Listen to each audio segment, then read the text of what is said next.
Bonsoir. Bonsoir, vous allez très bien. Je suis Emmanuel Tara. Je vais vous parler un peu de mon enfance. Vous savez, quand on était petit, on avait l'habitude de poser trop de questions à nos parents. Une fois, je vais chez ma mère, j'ai dit à ma mère, « Maman, c'est quoi Poisson d'avril ?» Elle me dit, « Poisson d'avril, c'est une blague qu'on fait les premiers jours du mois d'avril. Avant de dire la vérité, tu dis Poisson d'avril. » Maman pensait que j'avais oublié. Moi, je n'ai pas oublié. L'année prochaine arrive. Je viens vite chez maman le 1er avril. « Maman, j'ai attrapé ton cousin avec la servante dans la chambre. » Elle me dit, « Mon cousin ?» Je vais crier dessus. J'ai dit, « Maman, Poisson d'avril, c'est pas ton cousin, c'est papa. » Sérieux, quand on était petit, on posait trop de questions. Et puis, vous savez, quand on est bébé, je ne comprends pas. Nos parents, de quelle manière ils jouent avec nous? Tu sais, un blanc, quand il joue avec son enfant, il dit des trucs, tu sens que l'enfant a de l'avenir. Il va prendre son bébé comme ça, il dit à son bébé, « Oh, mon futur Napoléon. » Là, le bébé rit. Il regarde son bébé, « Oh, le futur Mbappé. Viens au Congo. » Tu verras un papa avec un gros ventre. Il fait des blagues avec l'enfant dans une langue, lui-même ne comprend pas. Non. Tu veux que l'enfant ait la barbe à ton ligne. Tu fais la blague à l'enfant au lieu d'avoir peur. L'enfant il rit, tu fais hein? Comment il rit? Et puis moi j'aime bien un truc dans la vie, il faut prier pour que nos parents aient de l'argent pour qu'on grandisse bien. Parce que quand nos parents n'ont pas d'argent, on grandit dans des difficultés. Moi personnellement j'ai grandi dans des difficultés. J'avais un ami à moi et son père il avait beaucoup d'argent, donc ils ont bien grandi. Je rencontre un jour en cours de route, il était avec son petit frère de 7 ans. Je regarde son petit frère, je lui dis, « Ouh, t'es mignon, tu t'appelles comment ?» Je m'appelle Josué, et toi? C'était bien. Mon ami me rencontre, moi, avec mon petit frère de 7 ans. Il a voulu faire la même chose que moi, que j'avais fait avec lui. Il a oublié que moi, je suis dans un quartier compliqué, pas Kadjouma. Donc, il vient, il voit mon petit frère de 7 ans. « Oh, petit, tu es mignon, tu t'appelles comment ?» Le petit fait « Puis en 500 francs, dans son mamikata à 300, mamba 100 francs, nama à 100 francs. Le petit a 7 ans, il connaît calcul mental. Tu l'amènes à l'école, calcul écrit, il ne connaît pas. Sérieux, il faut prier pour que les parents aient de l'argent. Moi, à un moment donné, notre maman, on avait eu de l'argent, Dieu nous avait bénis. Alors, qu'est-ce que notre maman faisait? Quand elle prépare, elle finit de préparer, elle vient, elle me trouve en train de jouer avec mes amis, elle nous appelle nous tous, sans discrimination. Les enfants, venez manger. On est redevenus pauvres. Donc la maman a changé. Elle a fini de préparer. Elle me voit en train de jouer avec mes amis. Elle envoie le petit de 7 ans. Le petit il est conscient. Il sait que mes amis vont aller manger chez eux. Donc il m'appelle discrètement. Depuis ce jour-là, tous mes amis savaient que chez moi, 17h, TV Koyaka. C'est dans la vie. Il faut prier qu'on ait de l'argent. Oui, et puis vous savez, ici à Kinshasa, nous tous, on a des décodeurs. Hein? Donc quand tu regardes un film sur décodeur, donc tout ce qui passe, ça passe. Et du coup, mon père, il avait une stratégie. Donc quand on regarde la télé, il y a la télécommande. On l'appelait tonton zapper. Donc, quand il y a des gens qui s'embrassent, ils zappent. Donc nous tous, dans notre tête, on savait quand les gens s'embrassent à la télé, papa doit zapper. Mon petit frère de 7 ans, le con, il était là à côté. On regarde la télé. Papa reçut des visiteurs. Il cause avec ses visiteurs. La partie compliquée du film a commencé. Tout le monde savait que normalement, papa doit zapper. Le vieux concentré de la causerie, il a oublié ce qui se passe là-bas. Mon petit de 7 ans, il a regardé, il a vu des choses qu'il ne comprend pas. Il regarde, papa dit, Ochikino, il y a eu un kachi muninga yamba humanité. Tout est une bichokash. Non, mais sérieux, il faut. Applaudissez pour vous-même. Non, mais sérieusement, dans la vie, il faut avoir de l'argent. Il faut avoir de l'argent. Quand vous grandissez, il faut avoir de l'argent. Mon petit frère, ici, quand tu as de l'argent, tu vas même envoyer des enfants dans de très bonnes écoles. Ils vont étudier dans de très bonnes écoles. Parce que je me rappelle, la dernière fois, j'étais allé à la proclamation avec mon petit frère. En route, je rencontre mon ami qui vient de la proclamation dans une très belle école avec son petit frère de 7 ans. Les petits pleuraient. Je le rencontre, j'ai dit, tu pleures pourquoi? Je suis sorti deuxième avec 98%. Hein? Et le premier, il a fait 98,2. Hein? Je regarde mon petit frère, il me fait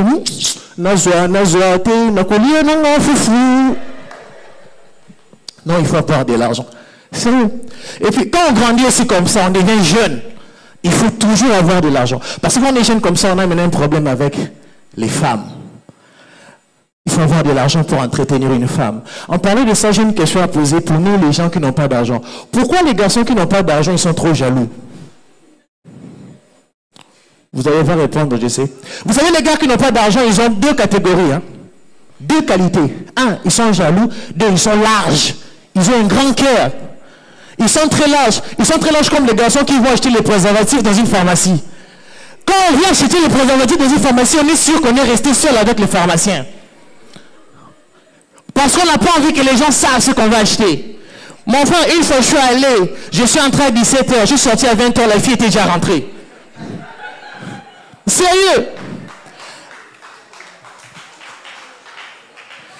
Et puis, ça discute, vous savez ça. Hein? En plus, bizarrement, c'est les femmes qui discutent sur ça. Oui, ils font toujours ça. Et puis, il y a un problème.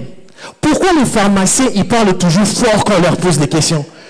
C'est comme s'ils veulent signaler à tout le monde ce que tu vas acheter alors que toi, tu es discret. Je suis entré dans la pharmacie. J'ai vu qu'il y avait des filles. J'ai commencé à mimer. Je regarde les gars, je lui dis, chef, capote.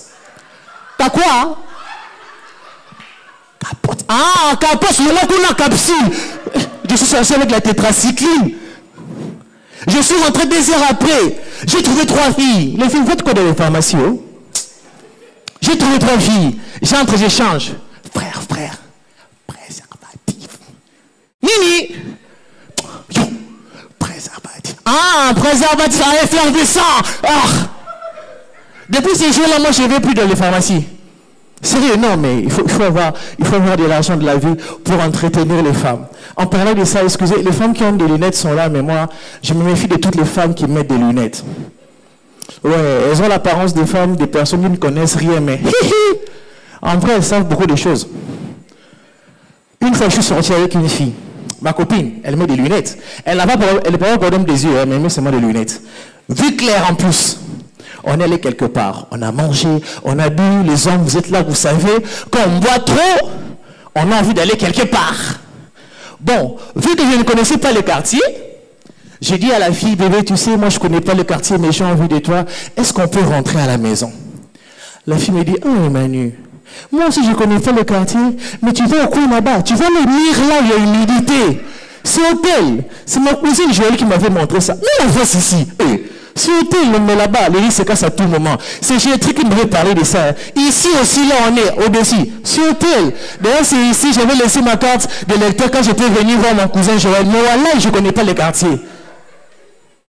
Elles ne connaissent pas les quartiers. Non, et puis les femmes, j'ai une question à vous poser. Pourquoi vous posez des questions bêtes au mauvais moment dans les mauvais endroits? Moi, quand une femme me pose une question bête, au mauvais moment, dans un mauvais endroit, j'y réponds bêtement. Une fois, je suis allé à l'hôtel avec une fille. Vous savez, dans une chambre d'hôtel, vous faites semblant, mais tous on est déjà entrés. Je vis un gars, je vais montrer son visage. Moi, regardez, vous savez, il y a Tokota, ça calme. Donc, on est entré dans l'hôtel. Et vous savez, généralement, dans une chambre d'hôtel, il y a toujours une chaise et un lit. Je ne sais pas pourquoi on met les chaises, parce qu'on ne vient pas pour s'asseoir. Et puis, ce qui m'énerve chez les femmes, il y a les lits. Moi, l'homme, je me mets sur le lit. Elle vient toujours se mettre sur la chaise, elle sort le visage en posant une question bête. Tout ça, Nina. On est venu prier, madame. On vient prier.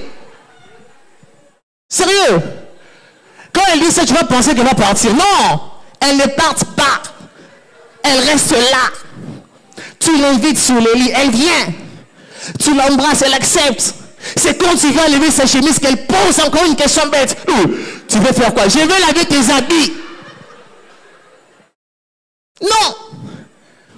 Et puis, quand vous finissez, elle veut te culpabiliser. Elle vient te dire, ah, tu es content, hein? Tu as eu ce que tu voulais, non? Maintenant, quand on a fait ça, on est devenu qui? Enfant de Dieu, petit frère de Jésus. Non. Et puis, moi, j'habite ma tête. Moi, je n'aime pas les blagues avec les choses comme 50 $. J'aime pas. Tu peux prendre une femme comme ça, vous allez tout droit. Et la vie, c'est écrit Pullman. Tu comprends que la chambre là-bas, c'est cher. Tu payes à l'entrée. Elle dit rien. Vous entrez dans la chambre. Elle dit rien. Tu l'embrasses. Elle dit rien. Quand elle sent que les drapeaux est debout, tu veux jurer fidélité à sa nation, c'est pour elle te dit, bébé, bébé, j'ai mes... Tu n'avais pas dit ça depuis longtemps, pourquoi tu as attendu ici? Et puis quand elle dit ça, l'homme il s'énerve, au lieu de fermer leur bouche, elle vient avec des conseils bêtes. Bébé, tu es fâché? Non, mais il faut avoir de l'argent. Il faut avoir de l'argent. Pour finir, vous savez, moi je suis artiste, je suis comédien aussi, j'ai fait le nzonzing. Non, mais avant de parler de ça, je vais parler d'une expérience qui m'est arrivée ce matin. Aujourd'hui, j'ai regardé la télé, j'ai vu un pasteur dire « Toute autorité vient de Dieu ». Il a dit ça dans la Bible. En disant ça, il pense que toute autorité vient de Dieu. Quand on dit ça dans la Bible, c'est pour les pasteurs, les présidents, les ministres. Non. Quand on dit toute autorité vient de Dieu, c'est un phénomène naturel. Et ce phénomène, c'est la diarrhée. Mon frère, même si tu t'es devant les présidents, ça t'attrape, tu vas rester. N'est-ce pas que tu es impoli? N'est-ce pas que c'est autorité de dépasser le président? Tu vas partir. J'ai jamais compris ces trucs-là. C'est le seul truc, salle climatisée, tu transpires directement quand ça commence. Pourquoi? C'est le seul truc, ça te commence, tu es assis comme ça, tu ris pas, personne ne rit, on te regarde, tu souris. On sourit, pourquoi? Non, comme je disais, je suis un artiste comédien, j'ai fait le nzonzing, et puis il y a un truc que je ne comprends pas dans le nzonzing, c'est ce qu'on appelle les mabanga. C'est bizarre ces trucs-là qu'on appelle les mabanga. Chez les blancs aussi ça arrive. Et puis on fait les mabanga dans n'importe quelle scène. Tu verras un film des blancs, il y a deux personnes, un couple qui sont assis, l'homme et la femme qui sont en train de prendre du thé dans une tasse.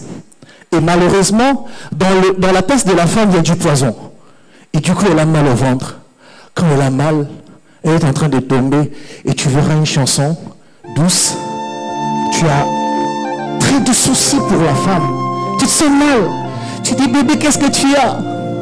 Elle te dit, bébé, je me sens mal. Bébé! Et puis elle meurt. Ça fait mal, hein? Je regardais un théâtre du Congo, je ne dirais pas quel théâtre. Aurait pu, ici, on ne boit pas du thé dans les tasses de thé. On boit le thé des gobelets, déjà. Le gars, il prend le thé avec sa femme. Dans le gobelet de la femme, il y avait du poison. Et du coup, elle a commencé à avoir mal. Oh, les boumos! L'homme lui dit quoi?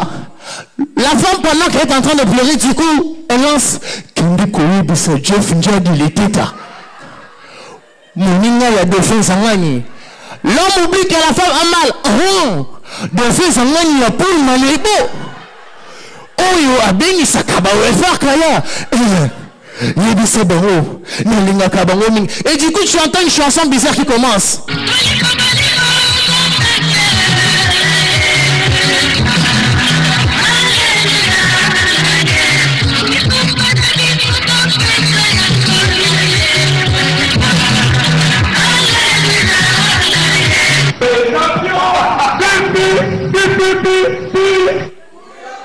Si toche. Merci beaucoup, passez une très belle soirée.